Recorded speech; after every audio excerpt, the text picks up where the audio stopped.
Namaste viewers, welcome back to my new video. എൻ്റെ പേര് ഗംഗ. അപ്പോൾ ഇന്ന് 9th ഡിസംബർ, ഇന്ന് ഞാൻ കാണിക്കുന്ന ഈ ഒരു സ്റ്റോക്കിൽ വന്ന ലോങ് ടൈം പെർഫോമൻസ് ആണ്. നമുക്ക് വന്ന റിട്ടേൺ ആണ് ഇത്. ആക്ച്വലി നമുക്ക് ട്രേഡ് വന്നിരിക്കുന്നത് LNTയുടെ ആണ്.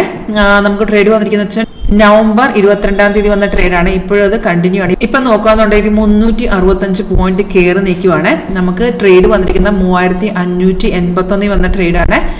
ഒരു പ്രൈസിൽ വന്ന ട്രേഡാണ് അത്.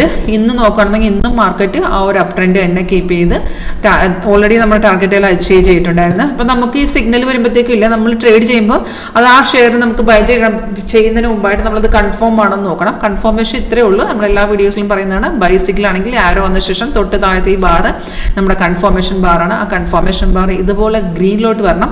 അതുപോലെ പ്രൈസ് എന്ന് പറയുന്നത് ബൈ സോൺ ആയിരിക്കണം. 2 കൺഫർമേഷൻ ഉണ്ടെങ്കിൽ നമുക്ക് അവിടുന്ന് ട്രേഡ് എക്സിക്യൂട്ട് ചെയ്യാവുന്നതാണ്. നമ്മളിപ്പോൾ 22 ബൈ ചെയ്ത സാധനം ഒരു ഷെയർ നമുക്ക് വേണമെങ്കിൽ കണ്ടിന്യൂ ചെയ്ത് പോകാം. അല്ലെങ്കിൽ നമുക്ക് ഓൾറെഡി സോഫ്റ്റ് ടാർഗറ്റ് തരുന്നുണ്ട്. 3 ടാർഗറ്റ് താഴെ സിഗ്നൽ വരുമ്പോൾ തന്നെ 3 ടാർഗറ്റ് വരും. ആ ടാർഗറ്റിൽ നമുക്ക് എക്സിറ്റ് ചെയ്ത് മാറാം. അപ്പോൾ എക്സിറ്റ് ചെയ്ത ശേഷവും നമുക്ക് രണ്ടാമത് അതായത് ചില കണ്ടിന്യൂവേഷൻ വരുമല്ലോ. നമ്മുടെ ബൈ ട്രെൻഡ് ആണെങ്കിൽ അങ്ങനെ ടാർഗറ്റ് അച്ചീവ് ചെയ്ത ശേഷം ആ ട്രെൻഡ് കണ്ടിന്യൂ ചെയ്യും. ഇപ്പോൾ ഓൾറെഡി നമുക്ക് ഇന്നും വേണമെങ്കിൽ നമ്മുടെ ടാർഗറ്റ് എല്ലാം നേരത്തെ അച്ചീവ് ചെയ്തെന്ന് വിചാരിക്കും. ഇന്ന് വേണമെങ്കിൽ ഇന്ന് നമുക്ക് ഇതിനകത്ത് രണ്ടാമത് എൻട്രി ബൈ ചെയ്യായിരുന്നു. കാരണം ഈ ഒരു റെഡ് സ്റ്റാർ കൊണ്ട് അത് റെസിസ്റ്റ് ചെയ്യുന്ന ലെവലാണ്. അപ്പോൾ റെസിസ്റ്റിനെ കട്ട് ചെയ്യുന്ന ലെവൽ വെച്ച് എഗെയിൻ നമുക്ക് ഇതിനകത്ത് റീ എൻട്രി ചെയ്തിടായിരുന്നു.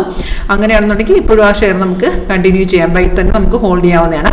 അപ്പോൾ നമ്മുടെ സോഫ്റ്റ്വെയറിനകത്ത് നമുക്ക് ആവശ്യമുള്ള സ്റ്റോക്കുകൾ ഇങ്ങനെ ആഡ് ചെയ്ത ശേഷം അതിനെ നിങ്ങൾക്ക് ലോങ് ടൈമിലോട്ട് നോക്കണമെങ്കിൽ അതിന് ആ ടൈം സെറ്റ് ചെയ്ത് കഴിഞ്ഞാൽ ഓട്ടോമാറ്റിക്കായിട്ട് സിഗ്നൽ വരുമ്പോൾ നമുക്ക് ആ ഒരു അനുസരിച്ചുള്ള സിഗ്നൽ കിട്ടും. അപ്പം നമ്മൾ ഈ പറയുന്ന പോലെ കൺഫേം ആണെങ്കിൽ മാത്രം എടുക്കുക.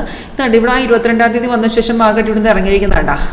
പക്ഷെ താഴത്തെ ബാറിന് യാതൊരു ചേഞ്ചസും ഇല്ല. അവിടെ ഗ്രീൻ ആണ്. That means long. അതിന് നമ്മുടെ കൺഫർമേഷൻ പറയിൻ്റെ അർത്ഥം മാർക്കറ്റ് കയറുമെന്ന് തന്നെയാണ്. അവിടുന്ന് പിന്നെ മാർക്കറ്റ് കയറിപ്പോയി.